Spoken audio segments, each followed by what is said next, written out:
Nation mired in toxic partisanship, left versus right, us versus them. While we pay to keep our politicians fighting, how do we, the people, rise up and solve the great challenges of our time?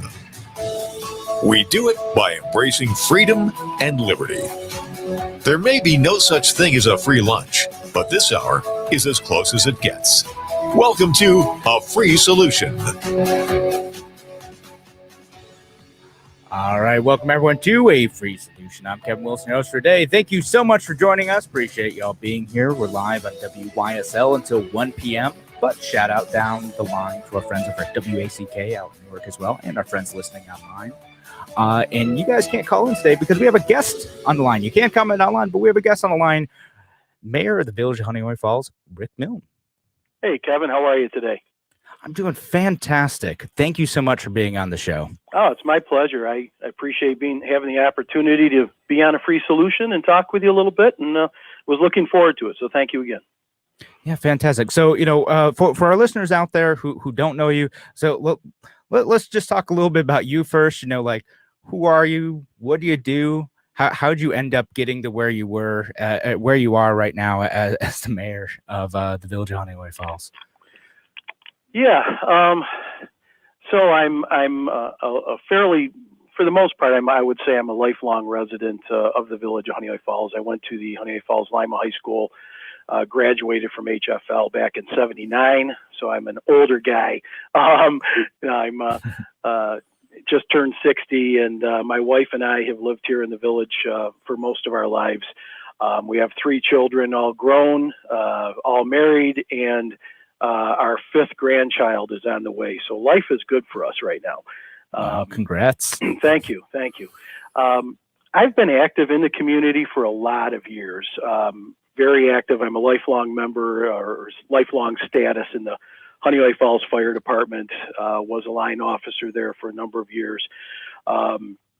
Volunteered with the Honeoye Falls ambulance, which is now the Honeoye Falls Milne ambulance, for a couple of years. But as a line officer in the fire department, it got to be just a little bit too much. So I stepped out of that and focused on fire.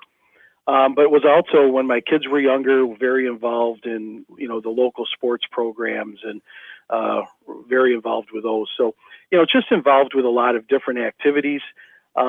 Back in around 2000, the village mayor at the time, Ann Morton, came to me and said, "Hey, we have a trustee that's stepping down.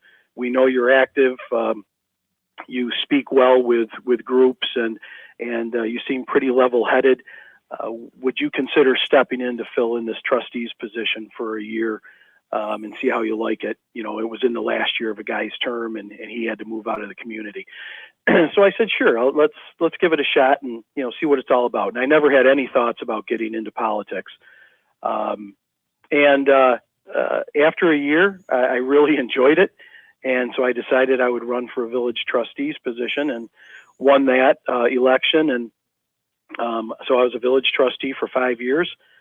And then the mayor, the next mayor that had come in, had retired from Kodak and decided to move out to Branson, Missouri. So there was going to be the open spot for mayor, and no one else was running at the time. So I said, "Yeah, I'll step up." And 16 years later, 21 years total right now, I'm still in the position. So 16 years as mayor. I have gotten very involved at the state level with the New York State Conference of Mayors, which is just an incredible organization, which, I would always recommend any village, any city that can be involved should be involved. And most of them around are. It's a great organization. They advocate for us in Albany, but it also is legal assistance, if you will. So this is the group of folks that just really know about municipal law inside and out, and they give our team added support. So it's a great organization. And I was lucky enough in 2015. I'd been serving on the executive board, and I was actually elected to president of the New York State Conference of Mayors back in the 2015 year. And only the only village mayor in Monroe County in the 113 years to be elected to that position. So it's something I'm very proud of, and it was a great year. A lot of travel across the state, meeting a lot of people, networking, and understanding, that whether you're upstate or downstate, yeah, the numbers are a lot different and the price tags are a lot different, but we all have the same issues. We're all trying to keep our streets paved. We're all trying to keep our sidewalks in decent order. We all need funding, and we all need some support from the state as well as from our our local residents. So it's there's a lot of differences out there, Kevin, but you know what? There's a lot of synergies as well. We're all fighting for the same stuff. Yeah, again, those overlapping those issues that you it's easy to take for granted, right? They don't make the national news. They're not, like the stuff that we're talking about all the time. And part of the reason I wanted to bring on the show too is like the stuff like the sidewalk thing, right? Like you notice it if in your city or your town or your village, like the sidewalks start to deteriorate, the quality of life around you decreases, and that's important stuff that needs to be paid attention to. Yeah. We, for our streets and our sidewalks, we do our very best to try to keep up with it and do a little bit every year, right? But one of the things that goes hand in hand with that. Now, I'm not going to get off subject per se, but the state regional economic development groups. Again, I think it's a very important program. But one of the things that you had mentioned to me is where do we need help or what do we think could be better? Whether it be a state support or county support or what have you. There's the economic development councils. There's always that program that the state has that there's $10 million awarded to a local municipality, and there's like 10 of them, right? And they're all in different regions, and one municipality can fight for and win, if you will, $10 million for their municipality, and that's great for that municipality. I don't care if it's Ovid or Geneva or Honeoye Falls. We could all do great things with $10 million. But I look at that money, and I've said this to our Assemblywoman Burns and Senator Brook. I would much rather see that $10 million award, which is great for one community, but what does it really get the whole region? Number one. Yeah. I would love to see that $10 million split up between 10 municipalities. Give us all $1 million. Split it up between 20. Give us all 500,000. We can do a lot with that. When you look at, to your point earlier, Honeoye Falls is a very walkable community, and many of our communities are. But we pride ourselves on that, and we want people to walk. We want people to walk from their homes up to Honeoye Falls Marketplace to get some of their groceries, if they can carry it, right? But we want people to walk. We want people to walk up to Dipper Dan Ice Cream, and we want people to walk to Salvatore's Pizza or to Flaherty's Restaurant or whatever. But if the sidewalks are all messed up, people aren't going to walk, and people may trip. People may. My father is 93 years old. God bless him, and he rides his scooter all around the village of Honeoye Falls, all over the place. And he will tell me every day, Rick, there's another bump in this sidewalk, or there's another sidewalk that's bad. I mean, I hear it all the time from him, but he's right. There's sidewalks that have to be repaired, and my goodness, that is not a cheap thing. And in the age of 2% tax cap, which we work with as best we can, our tax rate here in the village, and I'm talking about village taxes only, but our tax rate's pretty darn low. And when you consider the funding that we bring in each and every year, and that's helping to fund the fire department, it's helping to fund, which is a village department, it's helping to fund an ambulance department, which again is a village department. We're the only village department, I think, left in Monroe County for an ambulance. Everything else is commercial. And then you look at our wastewater treatment plant and everything else. The money we bring in with our taxes is really minimal. So we need that state funding. We need those opportunities. And yes, you can fight for a grant, and we do that every year. I mean, Assemblywoman Burns was awesome working with us last year. She was able to get us $150,000 for a storm sewer project that was really critical for Ontario Street. She fought for us, and I worked with her, and it was a great team effort. And we got that money, we got that project done. And I will say that, again, we talk about, working across the aisles, and to me, the politics, the Republican, Democrat, and this kind of stuff doesn't matter. Senator Brook is getting us $200,000 this year in SAMS grants. We were just notified of that award, and that is specifically going to go to our sidewalks. Now that's going to take care of a lot of sidewalk, but there's a couple major projects right in our downtown core that's not going to even touch. So we need more, but we'll do what we can with what we can get.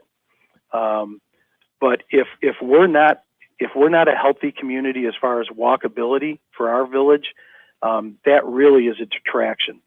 Same thing with our sewers. If our sewers need upgrading, which a lot of our both storm sewers and actual sewer lines, these pipes were put in the 40s and 50s.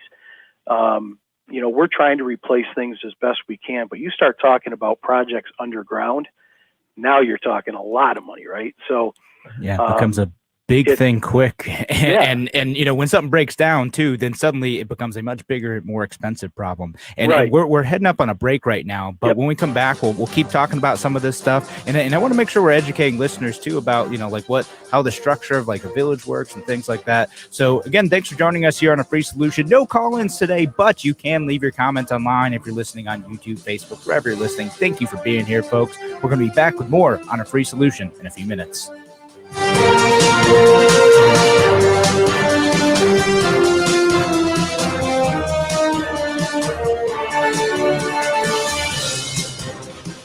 Your business relies on computers and technology to operate. Slow, unreliable networks and servers can cause unplanned downtime and affect your bottom line. The experts at Simple Tech Innovations are here to help. Their preventative maintenance program ensures that your computers and network are kept up to date and monitored for any issues, keeping your business running smoothly.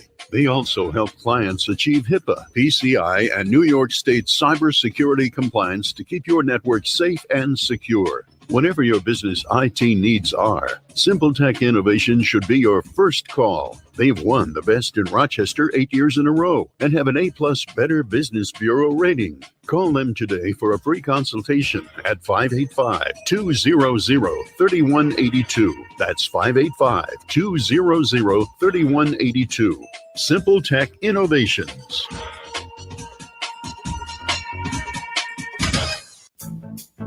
The Finger Lakes Castle team is in its 7th decade of factory direct service to the service professional. From cleaning the ins and outs of your vehicle to keeping you on the road, Castle's got you covered. Castle makes streak-proof glass cleaner, FDA-registered sanitizers, and EPA-registered hospital-grade disinfectants. Remember, when you need to keep it clean, use what the pros use. Castle. Accept no substitutes. Castle keeps it clean. A message from the National Police Association. It used to be that any able-bodied person would offer to assist a police officer in danger. Now, passers-by are more likely to take a video. There's a better use for your phone when an officer's in trouble. Call 911. Tell the operator where you are and what you see. Then, start your video to provide evidence later. To learn more about how you can assist law enforcement, visit nationalpolice.org. That's nationalpolice.org.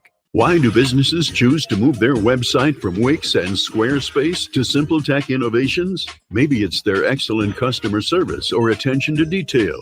Maybe it's their ability to give a truly customized solution. Or perhaps they just like the fact that Simple Tech is a local small business that builds great relationships with its clients. Whatever the reason may be, you can rest assured knowing that the local team at Simple Tech has your best interest in mind when building or updating your website. They're hands-on and love helping customers achieve their goals. But don't take my word for it. They've won the Best in Rochester 8 years in a row and have an A+ Better Business Bureau rating. If your website doesn't match your dreams or isn't achieving your goals, give the professionals at Simple Tech Innovations a call today for a consultation at 585-200-3182. That's 585-200-3182. Simple Tech Innovations. A free solution. All right, welcome back to A Free Solution. I'm Kevin Wilson, your host today, joined by Rick Milne, who is the mayor of the village of Honeoye Falls. We're talking about a number of issues that end up impacting villages like his and also like town, cities, other places across the state. And I realize as we're having this discussion also that maybe it might be worth talking about what is the difference between a village and a town and how they operate, and I hate to put you in the spot of giving like education to the folks, but I'm sure that this is something you can speak to, Mr. Milne, and just I want our listeners to understand this because I know that there's a lot of folks who don't kind of understand what the difference between any of those things are, like from a functional level. So can you kind of talk about that difference between village, town, city, and how that works? Yeah, so when you look at the form of government, Kevin, cities and villages are actually governed very similarly. And towns are a little bit different. And again, like you said, I don't want to get too far off in the weeds, but New York State's a little bit different, right? In many ways, but we have various levels of government. So every village is located within a town, but not every town has a village. So there are some towns that are just, it's the township and there's no village there. And then, of course, all towns are inside counties, which, make up all of our state. And then cities are a part of counties as well, but they're unto their own self. The difference, villages were created or developed, if you will, and the village form of government was developed off of cities, where any village is generally where the hub of commerce, the hub of trade back in the days, the hub of any type of travel, and where most of the people lived in a congregation, if you will. That was where the village proper was. Towns were set up more spread out, like they are in many cases today. Now, certainly you look at the town of Honeoye, or you look at a larger town like that where it's all kind of encompassing. But back in, the 1700s, 1800s, towns were, again, bigger areas, and it was all farmland, and people were spread out, and that's the farmers, and their property was all outside. But then you had the villages that were set up, and that's where you had your grocers and your meat market and the baker, and everybody was congregated in a small area, and then buildings were built. And there were homes, and there were actually apartment type quarters, if you will, but I don't know what you call them, townhomes or whatever, but they were all very, very close together. So villages, and this is not, and I want to stress, this is not meant as any kind of a knock towards towns or anything like that, but villages were developed and created really more service oriented. Because again, everybody was there. You had sidewalks, or eventually sidewalks were developed. They had to keep the streets somehow cleaned. Even back in the horse and buggy days, they had to get through. So you had to have some way to dig through there. Again, that type of stuff wasn't done in towns. It's services. There's more garbage service. There might, again, today there's water lines, there's sewer lines. Even today, a lot of our towns don't have many sidewalks. They don't have sewer lines. They don't have, in a lot of cases, water lines, right? People are still working off wells, etc., just because of the enormous cost that it would take. So towns, although they provide a wonderful service, but they are more geared towards road repairs and road upkeep and mowing on the roads, and then there'll be parks, etc., that they might keep up. And there's a lot to it, don't get me wrong, but again, it's a little bit different between villages and towns. In a village, a mayor like myself, I don't want to say has a little bit more control, but I can authorize expenditures up to a small amount of money. But I can say, yes, we're going to buy this, or I don't have to go to my village board to ask all those questions. As a point of procedure, I always try to, and I certainly always try to keep them informed. But more in towns, I believe the supervisors and the council members have to vote on all these expenditures, et cetera, where the mayor has a little bit more authority, if you will, to do some of these things without the board's approval. But again, it's part of a good procedure, I think, to make sure your board is fully in line with what you're doing. So it's a little bit of a different form of government, but very similar. But again, villages and cities are run much more closely as far as the form of government than the town is. I don't know if that answers the question. No, that's great. That's exactly the type of explanation I was looking for. Again, I was just thinking at the beginning, it's like I understand what a village is. Like I grew up just outside the village of Oriskany. I went to college in the village of Aurora, and like just realizing this is in fact a different form of government, and not everyone who doesn't live in a village may understand how it works. So right. This is a good thing. Again, villages, when you have a concentration of people around a certain area, you get different needs that come with that, and different opportunities to build in services that might make sense for a concentration of people. Yep, exactly. Yeah, so excellent. All right, so we can go back to again. That's good. That's good. Go ahead. Well, I was just going to say, so one of the things you had asked me, again, Kevin, about some of the things we need and support from the state at the state level, or support from a county level. The counties, I think the counties more along the lines of the towns, right? The county, what do the counties provide for us? Well, certainly there are park areas, and certainly counties do much more overall when you're talking about business support. Through their county economic development programs, a lot of work in our parks and recreation areas, and then a lot of road work, right? So I think they're more aligned with towns in that aspect. What I hope to continue to see, and I think I'm seeing a positive change over the last year or so. Our economic development group within the county, I think, is getting more active. I've heard more and have had more interactions with them. So, if New York State and if the County of Monroe, which I'm part of, is going to continue to succeed, we have to be business friendly. We have to keep our roads up and sidewalks up, et cetera, but we have to be friendly to our businesses as well. And no matter what Albany says at this point in time, they'll say that New York State is open for business and that businesses want to grow here, and they do, but we're still not making it very easy for them. We've got some real nice business opportunities going on here in the village right now, and a couple of opportunities have gone through pretty quickly. But I've got a young couple who are taking over and reopening a bowling alley that's been shuttered for a little bit before the pandemic started, or at that time, and it didn't really close specifically because of the pandemic, but that didn't help it.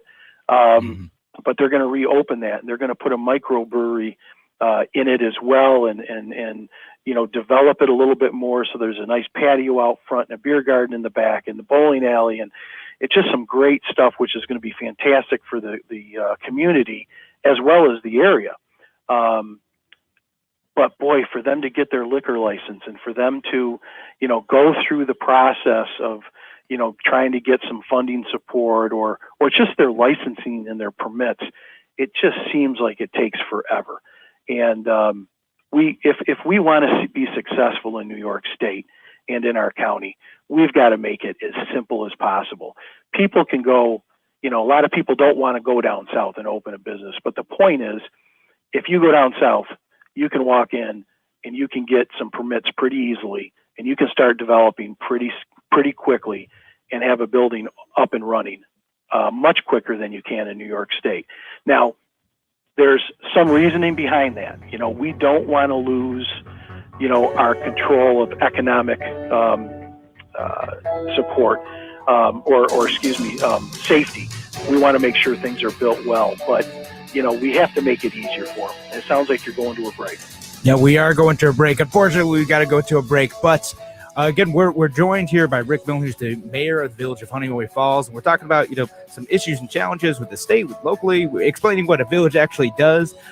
We will be back in just a few minutes to continue discussing this. Thanks again for joining us on A Free Solution. Talk to you soon.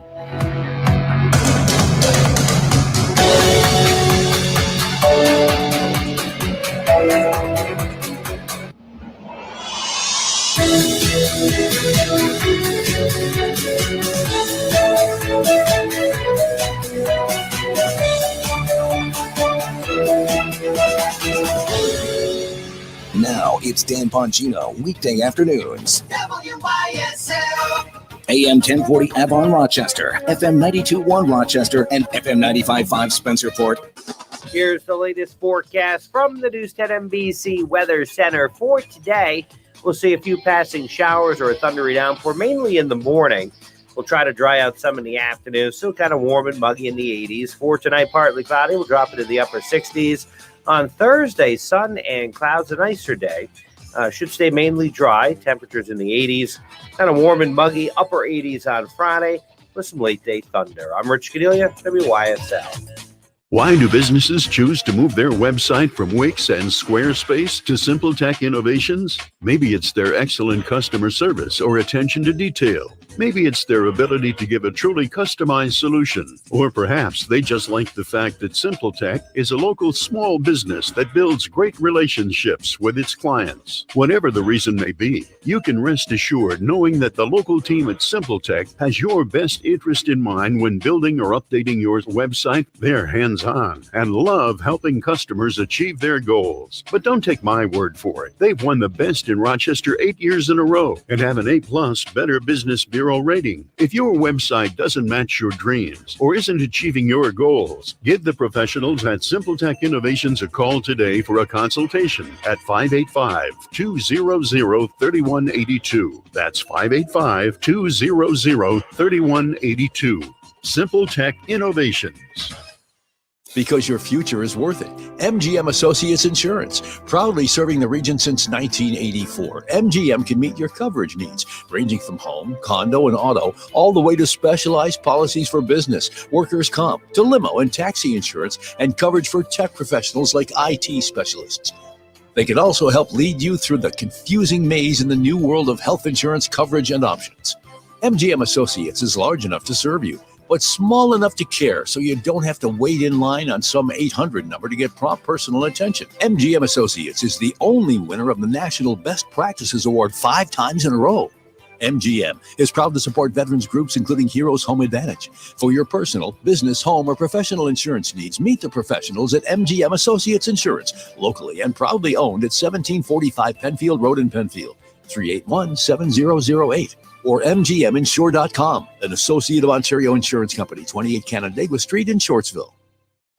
Summertime means new good weather adventures with a little help from Victor Chevrolet. Make memories this summer in your 2021 Equinox all-wheel drive LS. Lease it for just $269.95 per month for 39 months. Or enjoy the versatility of a tough and roomy 2021 Trailblazer LS front-wheel drive. Lease for only $179.95 a month for 39 months. You could haul plenty of people and cargo in your 2021 Chevy Silverado 1500 custom double cab pickup. Lease it for just $389 a month for 36 months. All these deals include all applicable factory rebates, incentives, and discounts. 10,000 miles per year, 25 cents for each additional mile. $2,500 cash or trade. First payment, tax, acquisition, bank, and DMV fees due at signing for all leases. Lessee responsible for repair and maintenance. Security deposit is waived. Must have existing lease and household. Tier 1 credit approval required. And all deals end 7/31/2021. Victor Chevy needs your trade. Find new roads at Victor Chevrolet, Route 96 in Victor. Visit victorchevrolet.com. Forget the fluff and silly stuff. Get the facts right now. Only on News 1040 AM. Your family is growing, and it's time for a new home. Why buy a used house with someone else's style when you can afford a new Faber home, built to suit your taste and your needs? Start fresh, build new with Faber. Faber Homes can customize your home to meet your wishes and dreams. Faber Homes is now building in 6 locations. Visit the Faber Homes website at faberhomes.com and find the plan of your dreams or a quick deliver home. Give Faber Homes a call today at 247-4800 or visit faberhomes.com for our current incentives. Faber Homes, great price. Tom Walls uses a glass pie plate to press out every cheeseburger one by one. We don't cut corners. I'm Camden from Avon Tom Walls. Stop in and let me cook you the best cheeseburger of your life. Tom Walls. As a mom, I look for things to do with my kids that won't break the bank. The parade, all the rides, attractions, and music at Lima's Crossroads Festival are free, and that is smart spending. It's July 28th through August 1st. The full schedule is at limafest.org. A free solution. Welcome back to A Free Solution. I'm Kevin Wilson, host for today. Thank you so much for joining us. We're live here on WYSL until 1 p.m., which means that you can comment in. Leave your comments online only today at A Free Solution Facebook page, A Free Solution YouTube channel, or the Kevin Wilson pages, the Facebook page or the Twitter page, wherever you're listening today. No call-ins today, but shout out down the line to our friends listening over at WACK out in Newark too. Appreciate y'all being here as well. And the podcast too. You can always catch us on the podcast. Glad you guys are listening too. And we're joined today again by the mayor of the village of Honeoye Falls, Rick Milne. And we're talking before the break about, some of the challenges associated with getting small businesses up and running. And, I guess kind of two questions about that is, again, is there a way, like, what else do we do to streamline the process of opening that up? And then what can you do as a village mayor to support businesses trying to start up in your community, other than like beg the state to make the process easy enough to not create so many barriers to people starting? Yeah, that's a great point, Kevin. And I think, again, it really, we just have to try to streamline things as best we can. Again, as I was saying before, and the point I was getting to was, we need to be faster and more agile. But we got to make sure that the buildings that are, if it's a new building, it has to be built well. It has to be built safe. Environmentally, things have to be done right.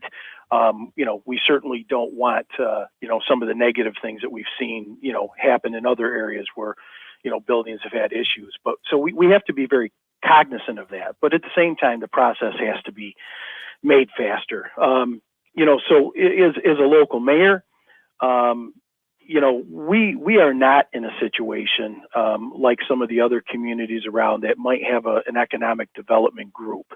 There are some other municipalities around that are very fortunate to have had something set up many, many years ago with a local industry that, helps feed, if you will, economic development, and they have some grants or some loans, et cetera, that they're able to give out. And we just, quite honestly, most municipalities around here don't have that. We don't have it in Honeoye Falls, and I'm pretty sure Mendon and Lima and Avon don't have those types of programs either. So what we can do is, number one, again, we can ask the state and ask the county to support us. I don't like giving tax money away. But we are competing, right? We are competing for business throughout all of our regions.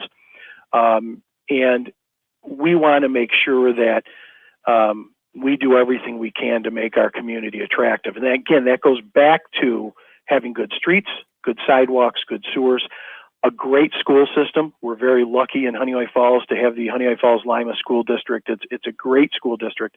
And that does, believe it or not, that does attract businesses and people that want to move here, right? The school district is one of the things they look at quickly and early. But to be engaged is one of the best things I can do. And I really I work hard at engaging myself with those people who are looking to move here, putting them in contact with the right people at the county. As I said, I think our county economic development group has been much, much better over the last couple of years, and they've got some new people in kind of heading up the group, if you will. But just this week, I talked about the young couple that's taking over the bowling alley. There's another young couple that want to open a restaurant. And I've been able to tie those people into the county. And they've got meetings this week, as a matter of fact, to, just talk about programs that they have, et cetera. When Hyzon Motors decided to, make their United States headquarters here in Honeoye Falls, I worked very, very hard with the county, the state, and Hyzon to make sure we got everybody together. And then I included the school district and the town of Mendon to make sure that we were all on the same page of, any help that we could offer them. So it's, communication and engagement is huge, and that goes a long way.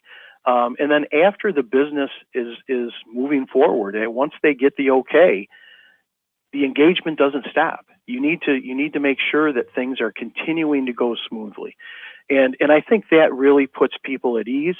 They know we can't give them a lot of money. I mean, that's not what we are in the business for, and we don't have that wherewithal, if you will, to do so. But we can offer them support. We can offer our code enforcement officer, building inspector to walk them through our processes.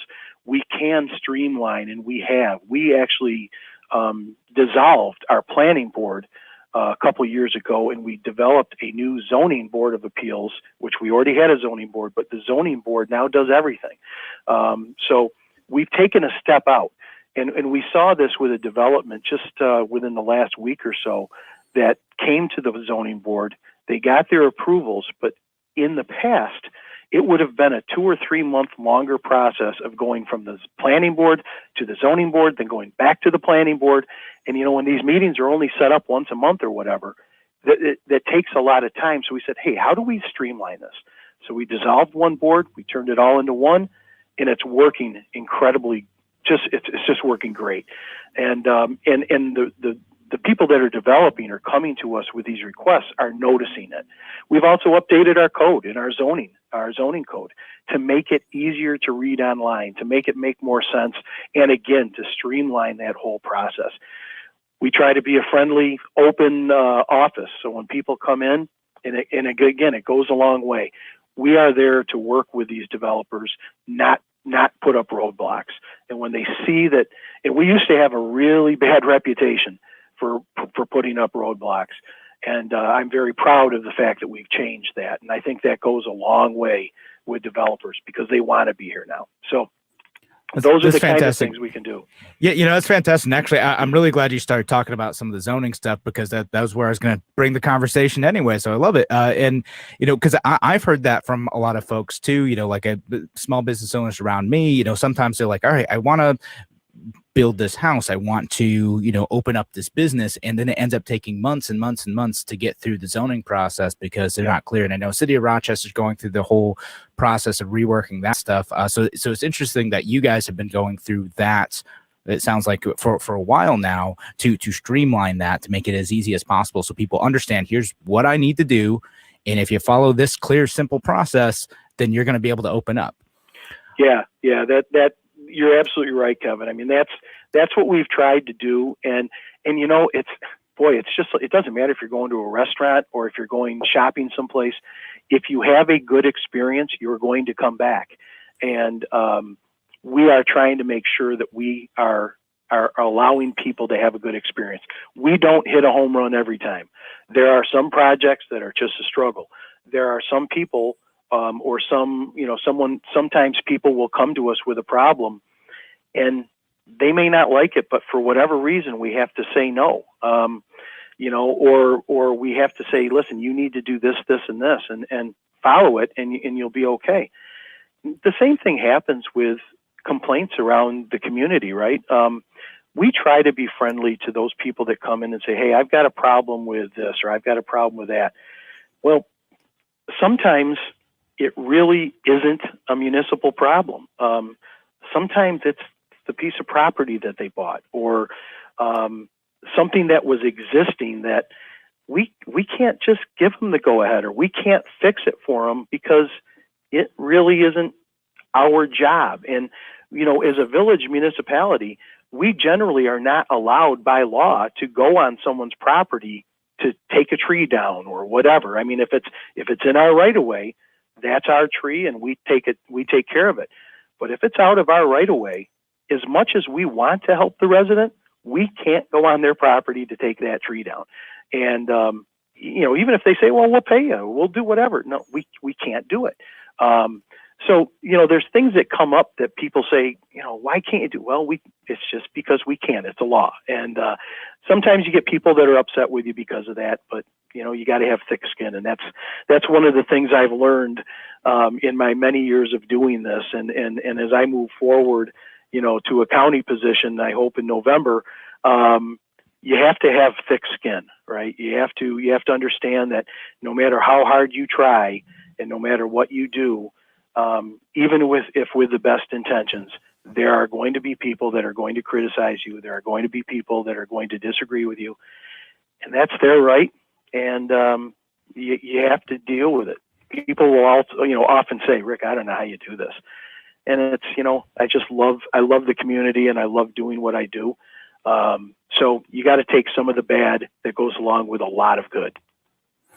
Yeah, no, I mean, being in a position like yours, I'm sure you hear it all the time, and yeah, good for you for having the thick skin and the fortitude to get through it all. All right, so thanks again. We're joined again by Rick Milne, who is the mayor of the Village of Honeoye Falls. We got one more segment coming up next. Thanks again for joining us on A Free Solution. We're going to be back very soon.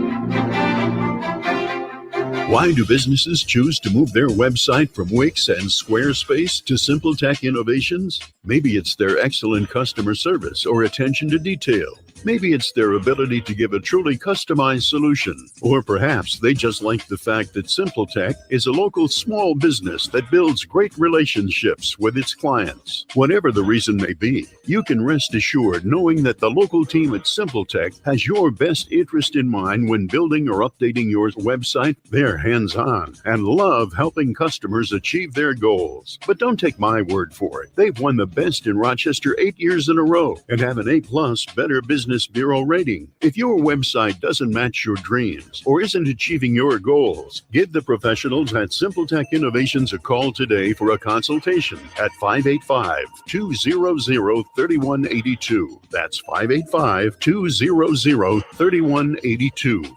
SimpleTech Innovations.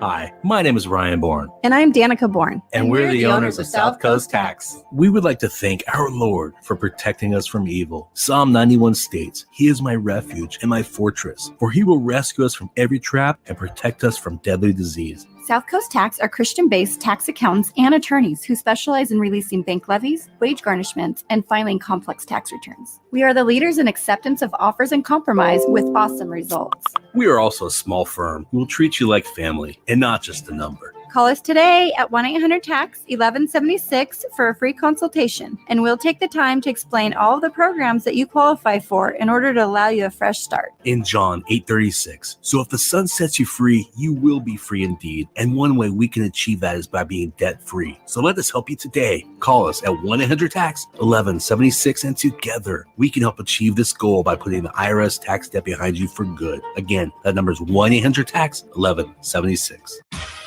Your business relies on computers and technology to operate. Slow, unreliable networks and servers can cause unplanned downtime and affect your bottom line. The experts at SimpleTech Innovations are here to help. Their preventative maintenance program ensures that your computers and network are kept up to date and monitored for any issues, keeping your business running smoothly. They also help clients achieve HIPAA, PCI, and New York State cybersecurity compliance to keep your network safe and secure. Whatever your business IT needs are, SimpleTech Innovations should be your first call. They've won the best in Rochester 8 years in a row and have an A+ Better Business Bureau rating. Call them today for a free consultation at 585-200-3182. That's 585-200-3182.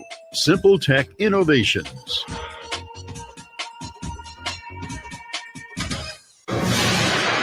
A free solution. Welcome back to A Free Solution. I'm Kevin Wilson, your host today. Thanks again for joining us. We're joined by Rick Milne, who is the mayor of Honeoye, the village mayor of Honeoye Falls. I'm mixing up my words there, but we're talking about some of the issues and challenges of that, some of the interesting things you do. And again, I like thinking about zoning stuff. I think it's interesting. So kind of continuing on that topic, just like a tiny bit too, just, like you have an interesting and unique village that has like kind of a combination of bringing in, so some manufacturing stuff, commercial, residential, and I'm sure there's like, competing interests for expanding, like high density residential. Like, how do you balance all those competing interests, and also kind of respect the property rights and the freedoms of people who just want to, like do their thing, but have to contend with how that impacts their neighbors? Yeah, no, it's a great question, Kevin, and great point. it is a difficult balance, and it's a delicate balance. We want industry and some larger businesses to come into the community, again, like a Hyzon. We have a nice area of property out on West Main Street that, we're hoping we'll see some good development. But again, then you have to say, okay, we also want clean development. We want, electronics type stuff. We don't want, heavy machinery coming and going all the time and this and that. We want good jobs. So, you have to try to attract that. And sometimes, if you're going to get that, well, then maybe something else comes with it, so it's hard to say exactly what you want and what you can bring in, when, you really just need the tax base and you need the funding coming in. So, it's tough, but we also have, a development that's recently been approved, 118 homes in the village. There's a large parcel. We still have a lot of green open space within the village boundaries. So we have a 118 home development that's been approved, and it should start really kind of moving forward, I would think, with phase one in late this year in development phase, and then early 2022 in actual building. But that's right behind a development. It's been property that's been planned for development for many, many years. It's just finally happening. But, we understand the concerns that the people that live in the properties, right adjacent to it, their thought process is, hey, we've had this woods and these fields behind us forever. Well, yeah, you have. We understand that. But this property was also planned for development, and the property owner has the right. David Jacobs and Jacobs Haven LLC has the right to develop it, and it's a good plan. There's a need for the homes. I believe they're going to use Morel Builders, which is a great construction company that they see the need. So we're going to have homes coming in. We have some businesses coming in. But we want to make sure we maintain our green space as well. So, with every development, there has to be, and I don't quote me on this number, but I think there's some 30% or 25% of the developable land has to be kind of held open for green space. So there has to be some trails, there has to be some park area, there has to be some, larger yards or what have you.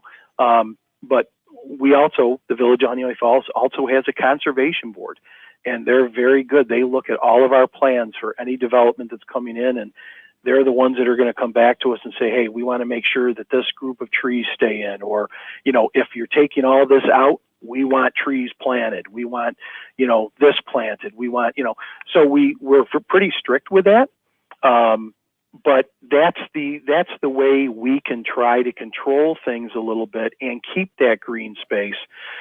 We recently became a Tree City USA, and we're very proud of that designation.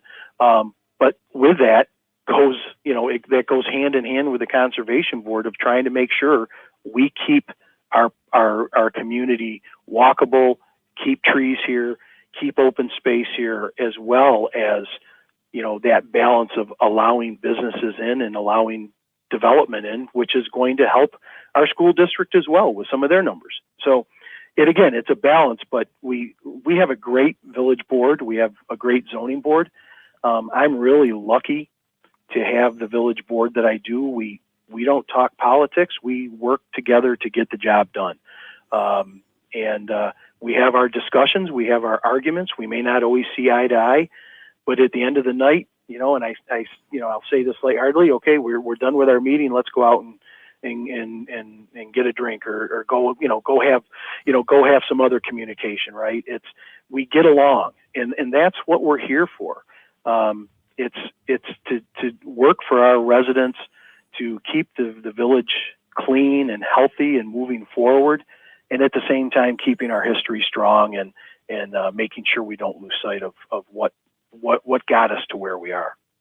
Yeah, and that last part too. That's what people would like to see out of politics. I don't know enough, frankly, about your village to know how true that is. But like that's what people want to see, though. They want to say, all right, people get together, they hash out the problems, you come to a consensus, and then at the end of the day, you guys are all working together to solve the issues and challenges of your community. And that's what people like to see out of politicians. I know it doesn't happen enough, though. Well, I firmly believe that, Kevin. I firmly believe in common ground solutions. That doesn't mean I have to step away from my values, and that doesn't mean that you have to step away from your values. But we should be able to sit down and talk through things and show some respect and understand. Okay, you're here and I'm here, and somehow we got to find that middle ground. And we've got to do that locally. We've got to do it at the county level. We have to do it at the state level, and we have to do it at the national level. And I think people overall believe that we need our strong political parties, if you will. But I think most people want them to get back to their roots. I think people want them, and it's not just Democrats and Republicans. There's libertarians as well. And there's, we have to maintain our roots and get back to those roots. And yeah, we're going to have some vigorous dialogue, but boy, if you show some respect and if you listen to people, it's not that hard to find common ground solutions. And if we don't do that, we're going to continue on the downward spiral that we've had for a number of years. And I think we're doing better with a lot of things, but boy, we have to be able to communicate. Yeah, no, that's communicate, start to build trust, and it's difficult to rebuild that. And I'm not going to put it on you to fix that solo. That's on everyone. So any other politicians or aspiring folks out there, listen, take some of this in. And I will read a couple comments here. So Dave Reynolds just saying, doing a great job. And he says he needs to take a Sunday drive down to visit. And Tim is also asking, what other support you gave that development that's developing there. Is that like village level support from like a financial perspective necessary to bring in new like housing developments into villages like yours? Yeah, let me answer that real quick too, Kevin, because that's important. We did not give them a penny. The only support we gave the development was the support of getting through the process and streamlining our process. We gave them no tax abatements, nothing. So it was just helping them through the process and making it a friendly process. With the Hyzon development, quite honestly, we were initially talking about some tax abatements for them, but I'm openly saying this. They came back and said, no, listen, we want to buy this building. So they bought the old Branson building on Quaker Meeting House Road, spent I don't know how many millions of dollars, couple $1 million buying that. They did not ask us for a penny, and we did not give them a penny. Now, I will say that I know that they either are or will be, I'm sure, talking with the county for some support on some tax support, if you will, maybe on new products or whatever. But that's something the county is able to do without our. It's really based on county taxes. They don't have to have our village support or our town or school support for that. There are programs that the county has that they may offer, the company at some point in time. But yeah, I mean, that is great to know. And again, it stinks because this is the interesting part of the conversation. But Rick, real quick, where can people find you if they want to follow you, see what you're doing?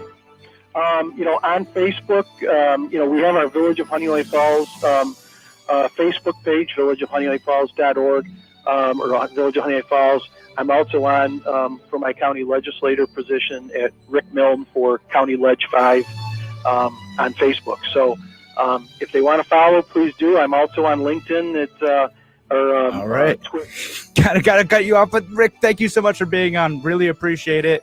Have a wonderful day, folks. Thanks for listening to A Free Solution.